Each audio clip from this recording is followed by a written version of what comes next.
The two briefings we have heard today are, in fact, calls for action. The situation as presented is grave. The figures quoted speak for themselves. Deputy Special Coordinator Ramiz Al-Akbarov provided the crux. These are not isolated developments. These are interconnected steps building on decades of conflict and occupation that are undermining the prospects of the two-state solution.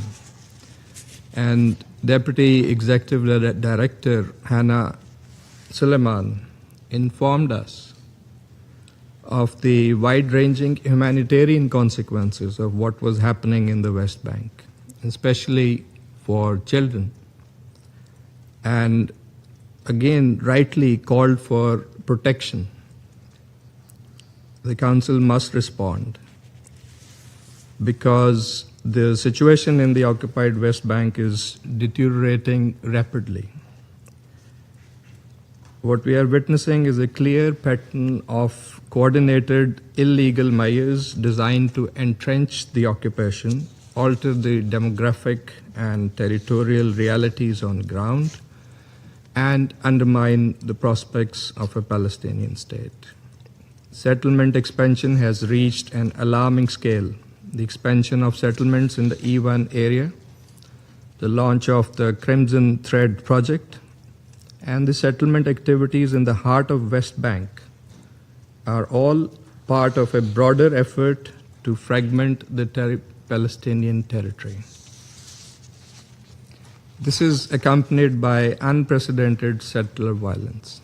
The West Bank has experienced its largest displacement crisis since 1967. Furthermore, expanded unlawful Israeli authority over land registration, administration, and enforcement is compounding de facto annexation in violation of UN Security Council resolutions and the ICJ advisory opinions. Alongside these measures, the continued withholding of Palestinian revenues is severely undermining Palestinian institutions. These revenues belong to the Palestinian people and must be released immediately and in full. We are equally alarmed by escalating provocations at the Al-Aqsa Mosque, Al-Haram Al-Sharif. On 24th July, the group of 8 Arab Islamic countries in their statement have condemned the continued mass incursions by settlers. The cumulative effect of these mutually destructive policies and actions is intimidation, dispossession, and forced displacement, thereby perpetuating the cycle of occupation and annexation, all in flagrant violation of international law.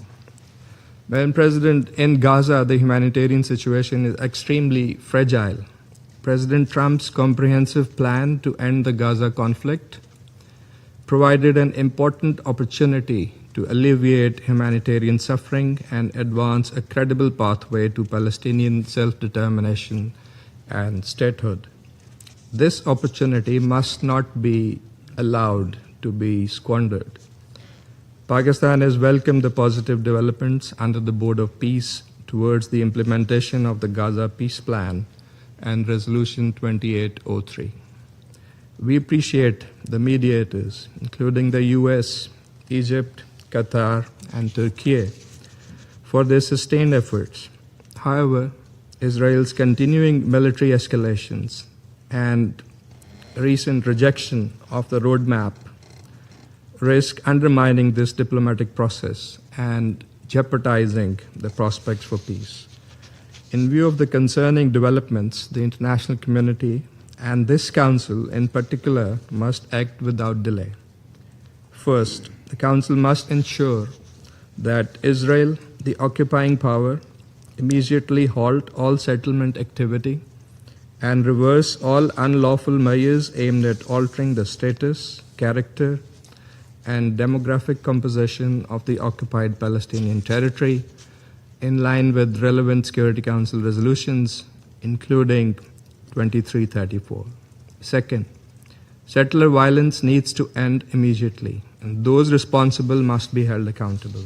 Third, the Palestinian people must be provided international protection, as also requested by the Palestinian president in his letter to the Council. And the Council must respond to the 4 recommendations concerning protection that were made by the UNICEF representative today. Fourth, Israel must respect the historical and legal status quo at the holy sites, including Al-Aqsa Mosque, Al-Haram al-Sharif, and halt all provocative actions. Fifth, the Security Council Resolution 2803 and the Comprehensive Peace Plan must be implemented fully and in good faith. The Council must have a serious discussion how to tackle the obstacles and violations. Madam President, as the foreign ministers of the group of 8 Arab and Islamic countries, including Pakistan, affirmed on 6th August in their statement, the ongoing Israeli violations in the Gaza Strip cannot be viewed in isolation from the attacks carried out by settlers in the occupied West Bank, the unlawful expansion of settlements, and the unilateral measures aimed at altering the status quo in occupied Jerusalem.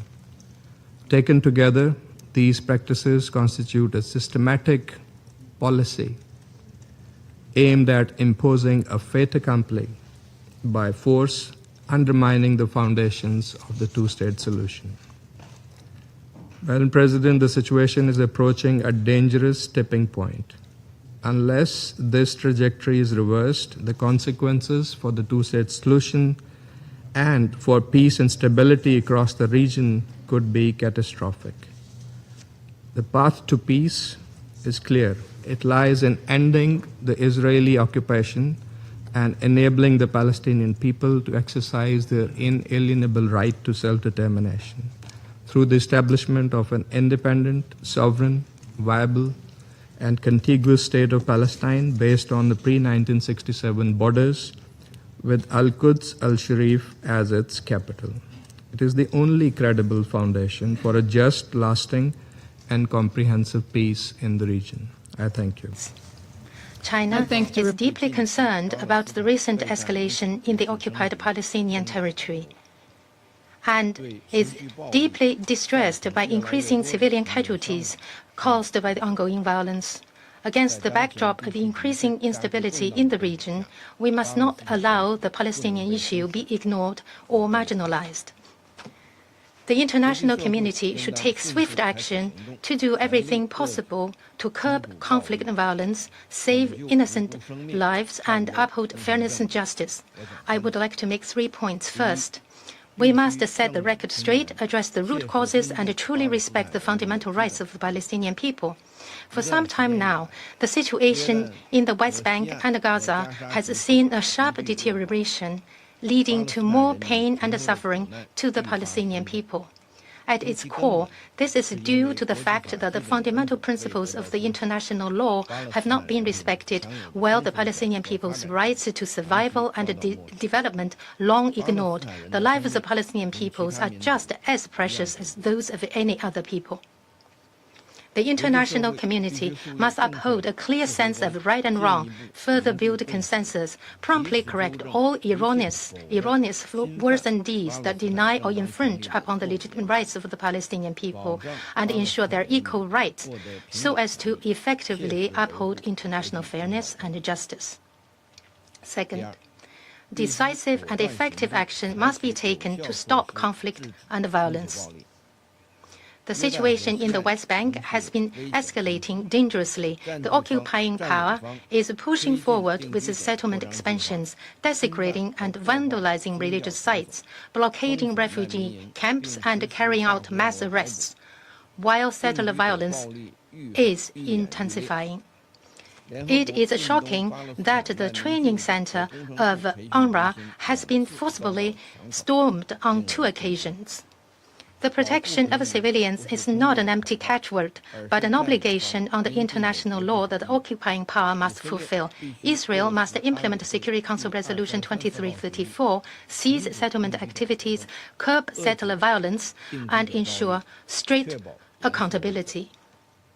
The agency's normal functioning in accordance with its mandate must be respected.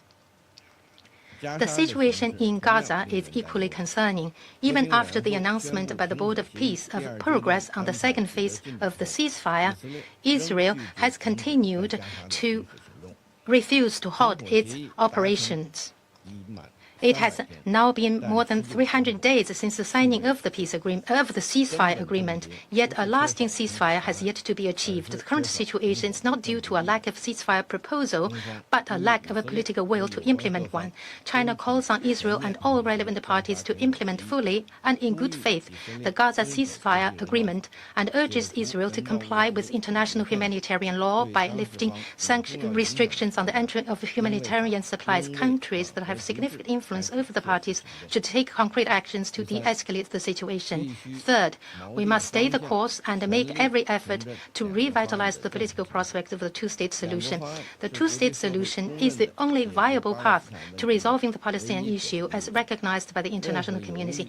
Any hesitation, skepticism, or wavering is unacceptable. Both Gaza and the West Bank are integral parts of the state of Palestine. Israel must end its illegal occupation of the Palestinian territories as soon as possible and cease undermining the governance structures of the Palestinian National Authority. The international community should fully respect the will of the Palestinian people, advance post-war reconstruction in Gaza in accordance with the principle of Palestinians governing Palestine, return to the correct path of the two-state solution, and realize the early establishment of an independent Palestinian state. Only in this way can peaceful coexistence between Palestine and Israel be achieved and lasting peace and stability in the Middle East be secured. Madam President, on the question of Palestine, China has always been on the side of peace, justice, and conscience. China will, as always, support the just cause of the Palestinian people to realize their legitimate national rights, work to bring an early end to the suffering of the Palestinian people, and make unremitting efforts to restore stability to the region and bring peace to its people. Thank you, Madam President. Madam President, Russia supported the convening of today's Security Council meeting with a goal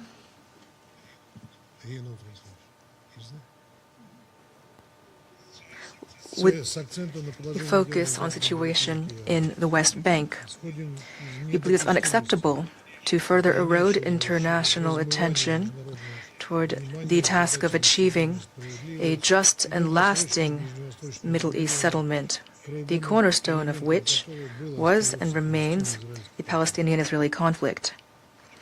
The confrontation, which decades later remains the key irritant in the region, perpetuating its general state of crisis and causing new flashpoints of tension to emerge in the broader Middle East region. We thank the Deputy Special Coordinator of the UN for the Middle East peace process, Rami Zalakbarov, and the Deputy Executive Director of UNICEF, Hanan Suleiman, for their detailed briefings on the situation in the West Bank. We agree with the alarming assessments of these UN representatives. Essentially, the West Bank is approaching a point of no return with a risk of profound destabilization of the military-political situation in the entire region. The reasons for this dangerous trend are well known. They lie in the creeping expansion of Israel and the OPT, the escalation of settlement activity, of settlement violence, and the unprecedented tightening of Israeli restrictions on the movement of Palestinian residents. Against the position of most of the international community, West Jerusalem continues its illegal policy of building new settlements. A few days ago, the government issued yet another tender for the construction of over 600 housing units in the province of Ramallah and Al-Bira. Settler violence has reached extreme levels, and it's carried out not only with impunity, but sometimes with the connivance of Israeli soldiers. In late July, early August, there was a wave of attacks carried out in a number of cities in which radicals burned mosques, ravaged homes and vehicles, and dozens of people were injured. According to openly available sources, this settler violence is reaching tragic new levels.